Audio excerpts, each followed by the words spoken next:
nous avons commencé, débuté une grande marche au mois de juin l'année dernière. Nous sommes partis de Venise, de la ville de Venise, à pied, pour rejoindre la Chine. Donc c'est une grande marche qui doit durer 2 ans environ. Nous avons créé notre association l'année dernière en France. Cette association s'appelle La Terre en Marche. En géorgien, qu'est-ce que c'est?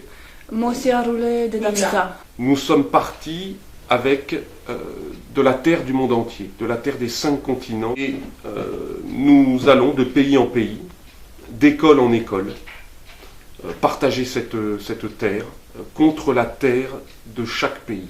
On va procéder à l'échange maintenant de la terre géorgienne, avec la terre du monde entier. Là, nous mélangeons la terre de Géorgie avec le monde entier. Merci. Là, nous avons la terre de Géorgie avec nous pour tout notre voyage. Nous allons vous donner de la terre du monde entier qui restera avec vous dans l'école. Des Damitsa. Voilà les bourses dans lesquelles nous avons de la terre des 5 continents. Et maintenant, nous avons de la terre d'Italie, d'Albanie, de Grèce, de Turquie et de Géorgie. C'est un signe que nous voulons transmettre, un signe de paix entre les hommes et un signe de respect entre les cultures. Parce que l'idée d'un monde uniformisé, où il n'y aurait qu'une seule culture dominante, une seule langue dominante, ce n'est pas du tout ma conception. Je suis justement très attaché à cette diversité entre les peuples. Si moi je vais vers les autres, c'est en apportant ce que je suis moi. Et c'est comme ça que l'autre me reçoit, et c'est comme ça que c'est intéressant la rencontre.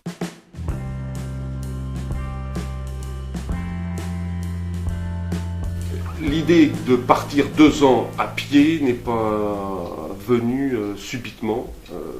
C'est le résultat d'un long mûrissement qui s'est fait, un sentiment d'insatisfaction, de voir la société, comment elle fonctionne, un sentiment de colère presque, et l'envie de rappeler aux hommes l'importance de la rencontre, l'importance du partage. Ça c'est essentiel parce que dans le monde d'aujourd'hui, tout le monde a peur. Et je pense que les gens ont oublié l'approche humaine. Ils ont oublié ce que c'est vraiment l'ouverture vers l'autre. La preuve qu'on passe on joue tout par Internet aujourd'hui. Et on a oublié d'être amis vraiment. Nous rencontrons un groupe entre amis, on est devant les ordinateurs, devant les téléphones.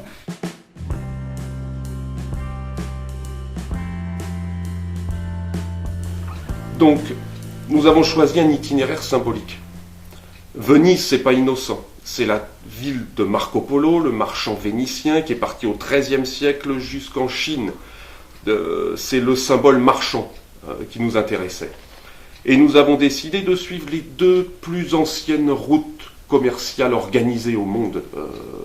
La Via Egnatia, qui relie Durrës en Albanie jusqu'à Istanbul, jusqu'à Constantinople. Et la route de la soie, de Constantinople jusqu'en Chine. Par notre action, nous voulons transformer symboliquement l'axe marchand en axe de partage. Voilà donc le sens de cet itinéraire. Donc on a traversé 4 pays, nous avons fait 2000 km à pied jusqu'à maintenant. Pas un seul moyen de transport, en marchant presque tous les jours. Notre idée c'est d'aller demander le logement, ou alors en tout cas un endroit dans le jardin ou dans les parcs. Nous avons notre tente, et pour effectivement être le plus proche des gens.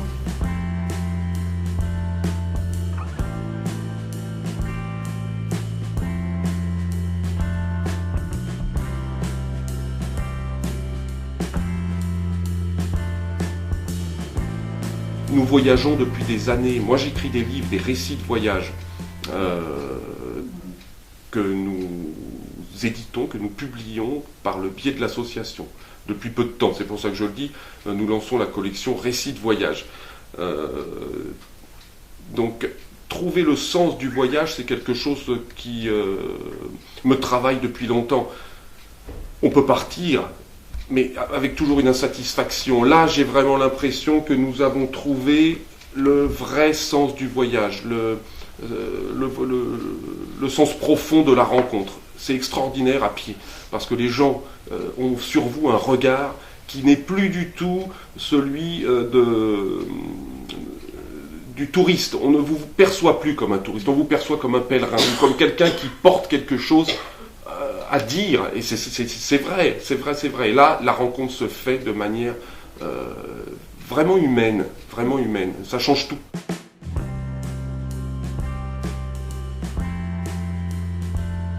Et nous avons un projet qui est vraiment lié à l'association, qui est un projet presque éducatif. C'est-à-dire que dans chaque pays, nous nous arrêtons dans une école, s'adresser particulièrement aux enfants. Pas seulement aux enfants, mais avant tout aux enfants. On essaye de les sensibiliser à travers ce geste à différents domaines. On leur parle d'écologie, bien sûr. La terre est ce symbole, la terre est celle qui nous nourrit tous. On est en train d'assassiner notre planète, on leur rappelle l'importance de la terre-mère. Il y a cet aspect écologique qui est très fort. Mais pas seulement, il y a vraiment l'aspect symbolique qui est celui du respect entre les cultures. Il y a un aspect également presque spirituel, notre rapport à la terre-mère. Comment aimer de nouveau notre planète ? Quel lien retisser avec elle pour avoir envie de la protéger. Moi, ce que je dis aux enfants, ce que je voudrais faire passer à chaque fois auprès des enfants, c'est aussi justement ne pas avoir peur, le goût du voyage, le goût de la rencontre, le goût de la découverte de sa planète.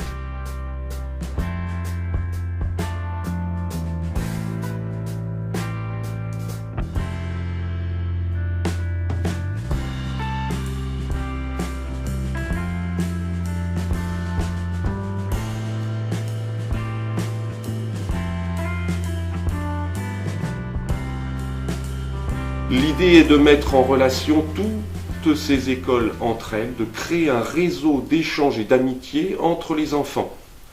Donc, à chaque fois que nous nous arrêtons dans une école, nous mettons les professeurs en relation et à eux ensuite, librement, de développer les projets qu'ils souhaitent. Combien de langues parlez-vous ? Au fur et à mesure du voyage ou des voyages, nous pratiquons un petit peu la langue de chaque pays. Mais après, c'est difficile de s'en souvenir parce que les langues s'enchaînent les unes avec les autres. Mais des langues, Sabina parle très bien anglais, français, roumain. Et puis moi, je me débrouille en anglais, en roumain, italien, espagnol, en langue bretonne. Vous pouvez me dire une petite poésie en breton. Mintin arbret on bet maunan, kishen chapelik, Sant Michel, vardro, arvrumen, astankedin, prenest arbet. Je vais vous traduire.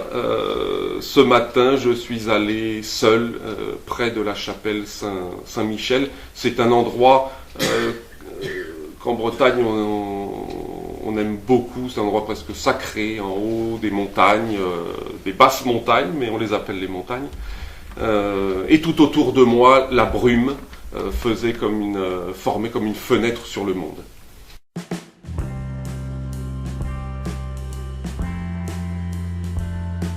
Nous sommes arrivés pas loin de la frontière avec l'Albanie. Nous étions très fatigués, nous arrivons, on avait monté pendant quelques heures. Et nous arrivons dans le village, on se pose comme d'habitude parce qu'il faut trouver quelqu'un qui va nous aider à nous loger ou trouver un coin. Désigner un coin, voilà, planter notre tente au moins. Et cette dame, donc on lui dit ce qu'on fait un peu et elle entend que j'étais roumaine aussi. Elle commence à me parler en roumain. Alors qu'elle parlait grec et tout ça, et là j'étais époustouflée, et j'ai dit mais comment vous parlez roumain et tout.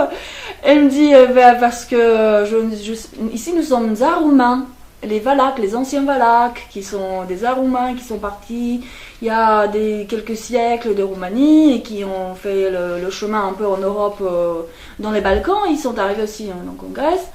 Et voilà, on découvre des liens communs et tout.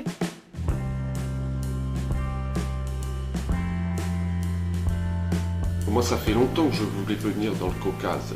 Et ce qui m'attire aussi, ce sont les montagnes, c'est vrai, et les villages dans les montagnes, les vallées avec les montagnards. Nous avons décidé de nous arrêter pour l'hiver en Géorgie.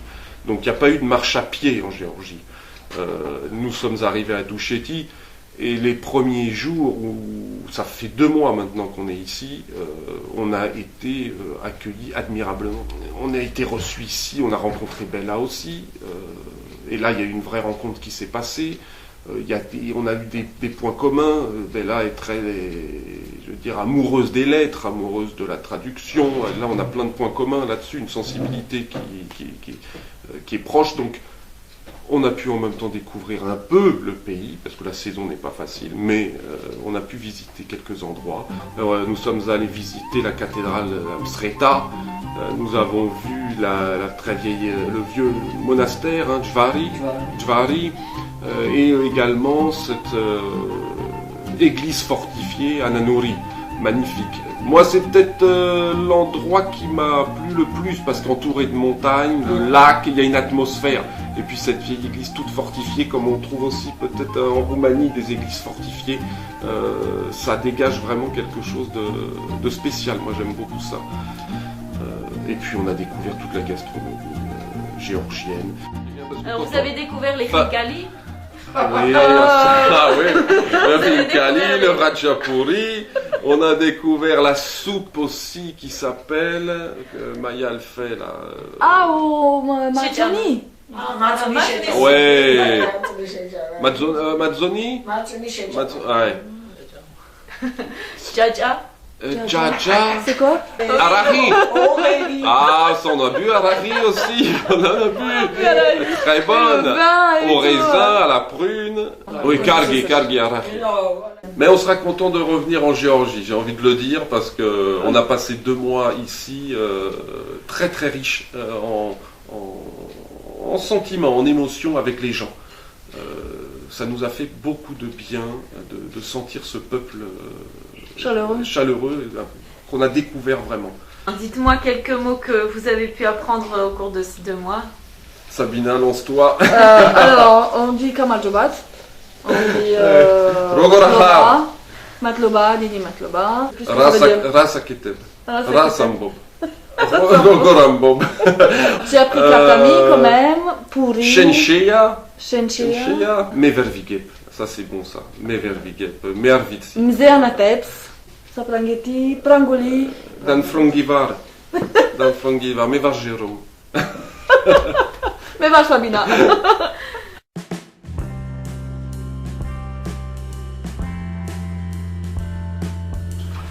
Nous avons un site internet www.laterreenmarche.com et c'est là-dessus que nous mettons des informations sur les rencontres que nous faisons avec les écoles aussi. Nous avons une page école partenaire et là nous avons mis dans chaque pays qu'on a traversé des vidéos et des photos et également des billets de Jérôme qu'il écrit constamment et qu'il met aussi sur le site.